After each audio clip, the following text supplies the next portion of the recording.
Hey guys, it's Cardo.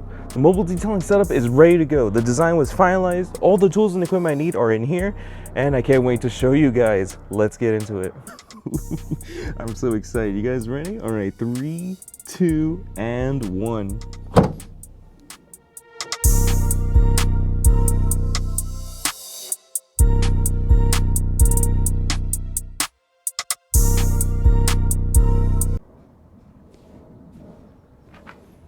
What? Yeah, I don't have the money for a professional setup. Anyways, this is my own mobile detailing DIY setup. Like I said, DIY. There was nothing professionally done in here. It was all just bought. I got all my pressure washer, my tools, my equipment, my products, and just put them on together like little Legos and strap them down or put them in crates so everything's secure when I'm out on the road. And in this video, I'm gonna be walking over with you guys my thought process on why I chose certain things, why I do have some products, some tools, and some things that I can do while I'm on the job and some things that I cannot. Satisfying visuals paired with some narrative commentary. So let's get started. Alrighty, time to start with the rear. This is the whole pressure washing system. As you can see, this is literally it. There's only just a pressure washer and the hose reel, and that is it. Everything else is just little add-ons that I can use for the pressure washer once I have to start washing cars. And the pressure washer that I have, in case you've been following my channel for a while, you already know what this is, but in case you do not know, this is a Krenzel 1322 TS electric pressure washer. This is such a workhorse. Incredible flow. It has a self-priming pump, so that way it can draw water from the tank without having to use an external pump. And then from the pressure washer, I do have a jumper cable. I know it looks super ghetto with this excess amount of cable here, but this is actually the same jumper hose I have for my DIY pressure washer cart. In case you want to check out that video, I have it linked up somewhere up here in case you want to check it out. It's the same hose, and if I have to do any more meticulous jobs here at the shop, I just pull down everything, strap them back onto my cart, and we're off to go. Onto the hose reel. This one's by Cox Reel. I don't know the exact model number. I'll put it right here in the description or somewhere. And as for the hose, I do have an Uberflex, really flexible hose, and then a Mosmatic gun. And yeah, everything's just stored nice and tight right here. Alright, so I'm going to start with the pressure washer. How is this setup done? Alright, so this pressure washer is gravity fed. I do have a valve on the tank itself, so that way I can turn on and off the water whenever I need to. In case I have to take out this pressure washer, have to do some service or put it back in the shop, I do have a valve in the back, so that way I can control the water flow. And then from here, it's just a couple of connections, a clear coat, or not clear coated, a clear tubing, so I can see that the water is going in to see if there's any air bubbles. I have to like let it out from here. And yeah, that's pretty much it. There's really nothing else going on with this water system. It's just from point A to point B, and that's it. I do have my extension one for my gun located here. I just keep it in the back. That's it right there. And because this is a wooden pallet, it actually holds the tank perfectly fine. It keeps my pressure washer nice and sturdy, and my hose is actually bolted onto the pallet itself, so that way it's not moving around when I have to reel in or reel out. Now for my water source, whenever I need to fill up a bucket, fill up my foam cannon, or just need to wash my hands, I actually don't use the pressure washer. I have another outlet port going from the tank, and it goes to this metal hose, or like it's a small hose. I don't know if this is meant for sinks or for like garden hoses or anything. And yeah, it has a valve switch on it, so I can turn on and off the amount of water. And then on the tip of this thing, I actually have a quick connect on that, because actually in one of my jobs, I do borrow the water from the clients, and these quick connects actually help me just getting everything on and off together. So yeah, this is my secondary outlet, so I can fill up my bucket, foam cannon, borrow some water, wash my hands, you know the drill. And that's pretty much it. And right here hiding in the corner is my power source. This is just an extension cable or an extension reel. It's actually connected to my power source right now, which I'll get to in a minute. And yeah, I just keep it right here. I just pull it out. It's approximately 50 feet, so I can easily go from the sidewalk all the way to the pretty much the garage of any standard US house. And then yeah, I just reel in the hose or the cable and just put it back in its place. Ready to go. perfectly fine. Now you're probably wondering, what on earth is this? Because the sidewalks, or the clients that I get, the sidewalks are completely busy. They're always active. And I want to make sure people are not tripping on the cables. So I actually got these little, I have no idea what they're called, but this is pretty much a cable management system that is also a little ramp, so that way people don't trip and fall. So what I would do is put them on the sidewalk. I would actually put 2 on the sidewalk, so that way I have plenty of length to go from the street onto the driveway. And then I would open this up, and as you can see, there's little cable management slots right here. This is where I can hide the cables. It's a simple ramp, so that way people on wheelchairs, bikes, scooters can easily go over this without tripping on my cables. And then the final item is actually my detailing cart. I do have it on the side where my tank is, and I just pull it out, and then I'm ready to go. Now this detailing cart is really handy. I think it has a 50-pound capacity for each shelf, which is more than enough. I'm not putting anything more than 50 pounds on this thing. And obviously to put it back inside the van, it's the same procedure. Unlock it, fold it, and then just place it back in here. This is a 100-gallon tank. It is a squared version. It's not the rectangular or the vertical or tall, whatever terminology is for those types of tanks. This is a wide, square-like tank. This one's from Streamline Detailing Supplies here in La Puente. The owner is Diego. You can actually reach out to him and buy the tank so he can ship it out to your location. So huge shout out to him. So there's actually two straps holding this entire pallet together. One strap, which is up here, and then another one is actually on the floor of the van that's holding the whole entire pallet, to preventing it from going back. So yeah, that's pretty much the tank configuration for my DIY setup. Alrighty, and this is the front entrance of my van. Now we're going to take a really quick look into it, and as you can see, we have a lot of stuff that's going on in here. Alrighty, so the priority number 1 was to get all of my stuff inside this van. I wasn't looking for fancy shelving, all of that jazz. I just needed to get my stuff in so I can take it onto the job site. So what I ended up with doing was getting a lot of milk crates, and this whole entire crate is actually just for the wheels and tires and decontamination. This other crate right here is for vacuuming accessories, my blower, the batteries, and the charger. And this crate right here is actually all of the products that I'm going to be using for an exterior job or a very simple interior work. And those are the 3 crates right there. That's all I'm going to be using. And as looking around to the side, we have the VacMaster vacuum right there. And yeah, I don't have a reel or anything for this vacuum, so I'm just going to be literally carrying it out of the van, and obviously using the extension cable right there and carry it with me. And then these buckets right here, this is actually just for the wash media or to put any like trash or any excess or used towels or wash mitts. I put them in the big bucket. And this is my power source for now. This is the EcoFlow Delta Pro. This thing has served me wonders because not only is it electric, but there's no fumes or anything, so I can literally keep this door shut and not have any noise, and it serves me wonders. And then I have this long reach wash mitt from Auto Fiber, just to get to the roof of any big trucks or large SUVs. Now for the shelving right here, funny enough, this shelving is actually the same shelving that I have at my shop. Like, I literally grabbed the shelves from my shop because I have some racks. I just grab them and literally throw them in the van. I don't take each one out and put them in separate containers, which is what I did before. But then I realized, like, wait a minute, why don't I just take the whole entire shelf with me? And yeah, it actually worked out perfectly fine. And then right here, I just have a table with a stepping stool so I can get to the much taller trucks or SUVs. And yeah, guys, that is literally pretty much it. I don't do polishing. I don't do carpet shampooing via mobile. It takes a lot of hours for me because I'm by myself. And I want to do a good job, so I make sure that those meticulous services, I do them here at the shop, so that way they're done safely, so that way I can deliver a high quality result. Like, literally, this is all that I have right here. There's nothing else going on in here. There's nothing professionally installed, no soldering, no crazy modifications. It's all just DIY'd, everything in milk crates, just so I can get the job done. I'm not going for the flash, because honestly, the flash should be done on the car. Do your show, your foaming, all that stuff. That should be your priority to get the job done. And I know some people are gonna be like, wow, you have a Metris, you have a Krenzel, you have the EcoFoot, but you don't have money for a setup. The setup is just to get you there at that location. It doesn't help you. It doesn't actually do anything to the detailing service. Let's say I had a $5,000, $10,000, a $20,000 setup, but I only had like 2 or 3 clients.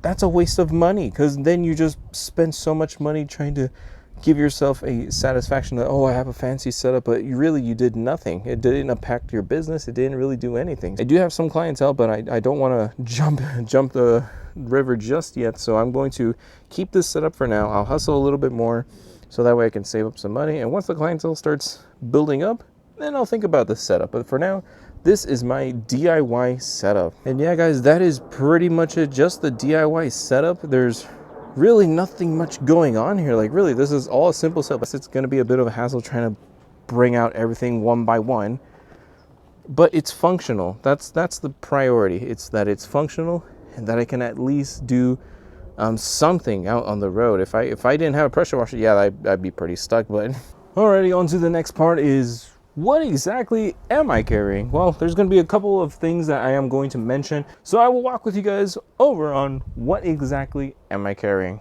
So starting with the wheels and tires. Before I get into the chemicals, I'll start with the brushes. Now, I do have several brushes. Now I'm going to start with the barrels. This one's primarily for the barrel and any of the fender areas where it's pretty tight. I'd rather use a fender or like or shoot, I even have like a dedicated fender brush. But in case the spacing is not there, I would just switch to a much more flexible brush, which would be this barrel brush designed for, well, just big wheels. And then I do have this smaller barrel brush, which is more for the intricate areas that don't really fit a large brush. So I'll use this one for these smaller areas to get a thorough clean. And even because this is bendable, I can get into more meticulous areas at an angle without having to worrying about what type of direction or what kind of specific brush I would need to use. So these two, or these 3 in this case, would come in handy when I get to the wheels and barrels. Now I'm going to put these off to the side.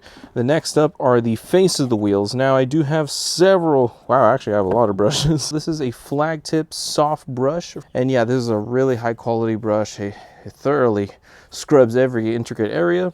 Then I have, for the much more delicate areas, some soft wash mitts for the face of the wheel, a soft synthetic detail brush to get into any more delicate material. So I don't want to be using any of these brushes. Instead, use softer materials and use effective cleaners to do the work for me. And as for the tires, I only have 2 different tire brushes, and that's pretty much it. For the larger, more off-roading truck or SUV based tires, I would use a really large brush.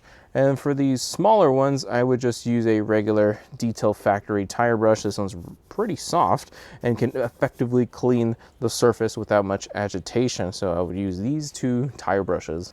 And to protect myself from any of the chemicals or brushes, I do have 2 latex gloves. And yes, they are color coordinated to my logo, my branding. It's royal purple and hot pink. So yeah, these are the latex gloves that I use. They are perfectly safe. And I do have some detail or tire guards, what are they called? Detail guards? Yeah, detail guards for the tires, so that way you can pass the hoses across without whapping anything. I only carry 2 because, well, the hoses are only coming from one source, so I don't need to put the guards on every single corner, so this is perfectly fine. So my cleaners of choice are, for the pre-treatments, I will start with P&S Iron Buster. This is a really great iron remover, which could serve as a decon, strip wash, or whatever you want to do. And it's also effective on the wheels, so that way I can loosen up all of the brake dust before I jump into the much more gritty stuff. And then for the tires, I also pre-treat the tires with some, new to me now, Shine Supply Wise Guy. I do have this at 1:1 dilution. This is a really strong cleaner. Gets the job done, not much to complain. And then for the wheels, again, instead of a pre-treatment, I have a dedicated wheel cleaner from Cubbies called the Magic Wheel Cleaner. Now this is at full strength, undiluted. I just love the way it leaves a nice, clean, bright finish. It is quite literally magical. So yeah, these are the chemicals, the brushes, the gloves, and the bucket that I use to get the job done for the wheels, tires, and fenders. Now for the wash and the interior. Whoa, this is heavy. So I do have quite a lot of products for the exterior and the interior. All these have their unique use cases, and this is pretty much what goes with my flow and the clientele that I get. So starting with the foaming process, I have a PF22 foam cannon. I like this foam cannon. I'm not doing it just because it's the best or the best price tag. I know there's other competitors out there at much more valuable prices, but I like this one just because it's nicely made, it's nicely built, and honestly, it foams very nicely. I have nothing much to complain. And yeah, it just gets the job done. It's perfectly fine. Now my two shampoos or actually I have 3 shampoos that I use.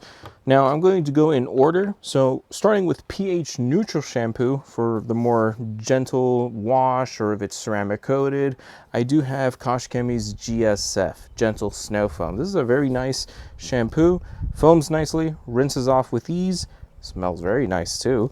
And yeah, it's a pH neutral shampoo. If the vehicle is hammered, like literally hammered, there's a lot of grime, bird bombs, all that sort of traffic film, I will use a pre-wash first. And I know I do have the APC pre-wash, but I'll get to that in a minute. My first dedicated pre-wash soap, well, I don't know if it's dedicated, but like I would classify it dedicated, is Super Foam from Cubbies. This has a pH of 12. Of course, when you dilute it, it's going to go to like 10 or 11. But I love this because it's an alkaline-based cleaner to knock off any sort of excess grime, traffic fill, bird bombs. And then even if I did do a pre-wash and if it's still hammered, I would use this as my main soap to further cleanse the surface from all of the impurities. So this is my alkaline-based cleaner of choice. Now, if there's really hard to remove dirt, or I'm trying to do a strip wash or to shock the contaminants off a ceramic coating, I would actually use CarPro D-Scale. This is an acidic-based shampoo. Yes, you heard that right. This is an acidic-based shampoo to remove much more heavier dirt, to shift all of those contaminants off the panel with ease. I can use this as a pre-wash and a dedicated soap, or even both at the same time, so that way I can get a further deep clean on the exterior if it gets to that point where there's just an excessive amount of contamination. So yeah, CarPro D-Scale is my acidic shampoo of choice. There are moments where you're not supposed to use the APC as a pre-wash, but if it comes down to that where it's just so hammered, it's not coming off, and I really need to clean it, I would use Geon APC. Now, I've done a full review on this. You guys can go check it out. I'll probably link it down somewhere here.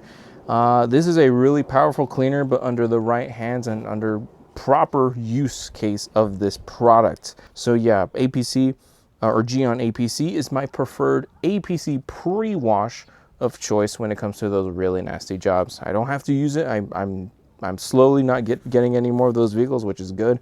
But if it comes down to that, I will use this as my pre-treatment of choice. Now, once I've already washed the vehicle with the shampoos and everything, now it's time to protect the vehicle. What type of paint protection do I have? I have Bead Maker.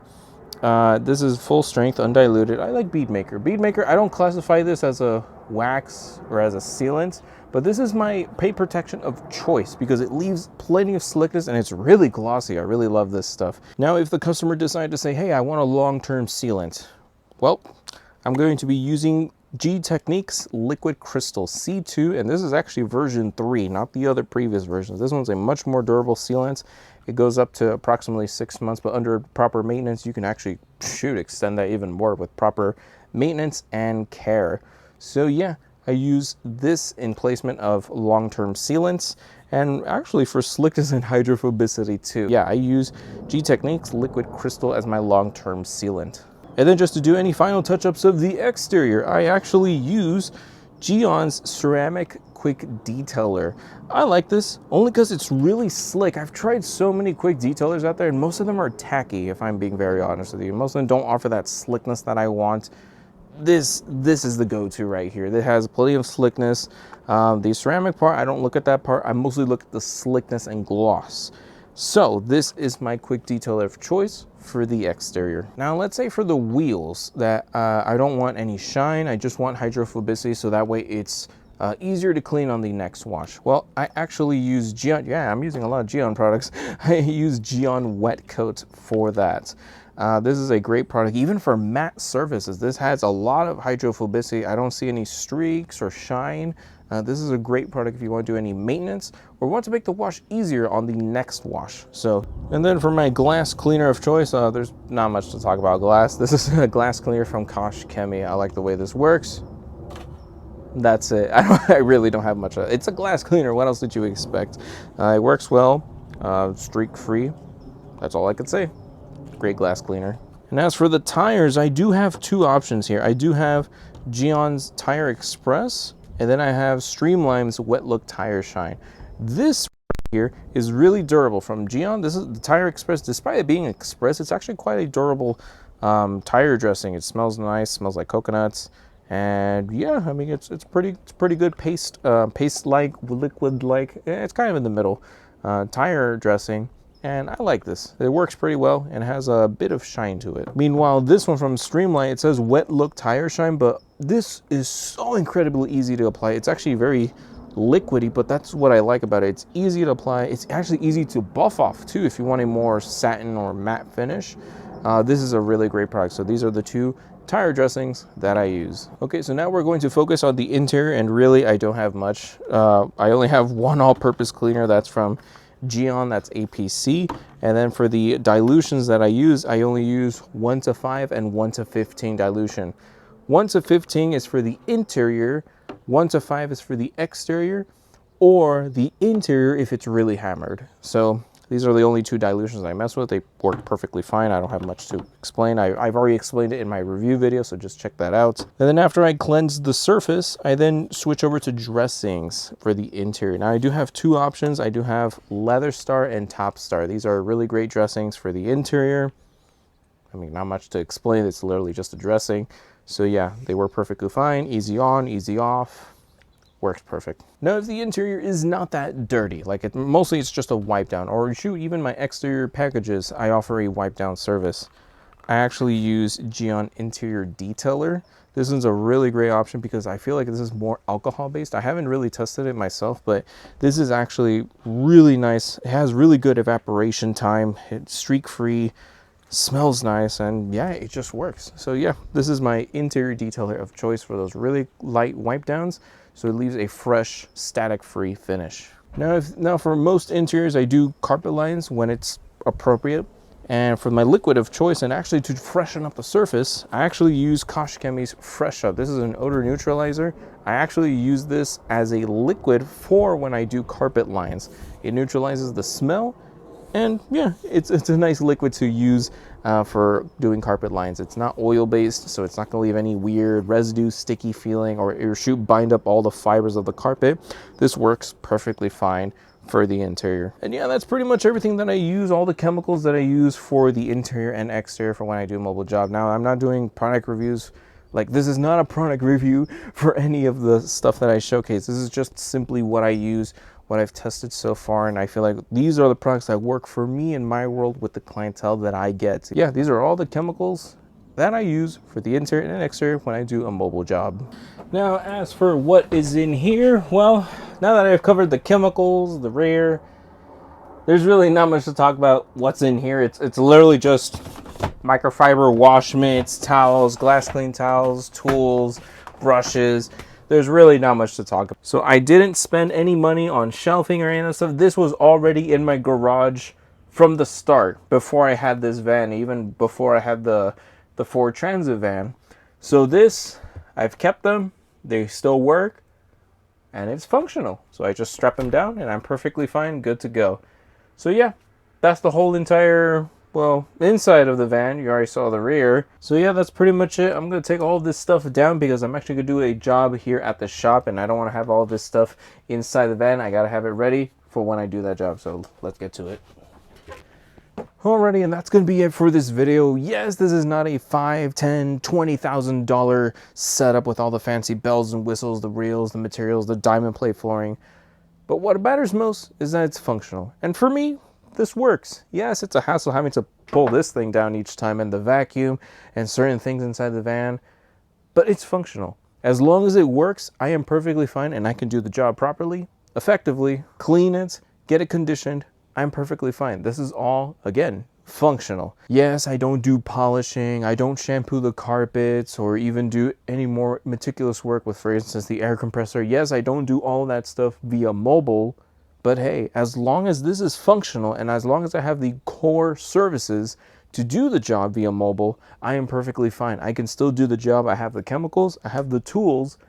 It's just put them like Legos. Yes, it's not a fancy $10,000 setup, but this is functional. And I'm sure many people can agree, because I've seen people with setups with inside their own Toyota Priuses, Teslas, a much more beat up van. Honestly, I feel like as long as you can like work, as long as it's functional, you'll be perfectly fine. You don't need to invest so much money. Build the clientele first. Make sure you have a steady pace set of income, so that way you can decide when it's the right time to do the full setup to be more efficient and all that stuff. So yeah, that's gonna be pretty much it. If you found this video helpful, make sure you leave a like, subscribe down below for more future content like this down the road. Make sure you hit that bell icon so that way you're notified with every video that I upload. Thank you so much for watching. Take care. Have a good time.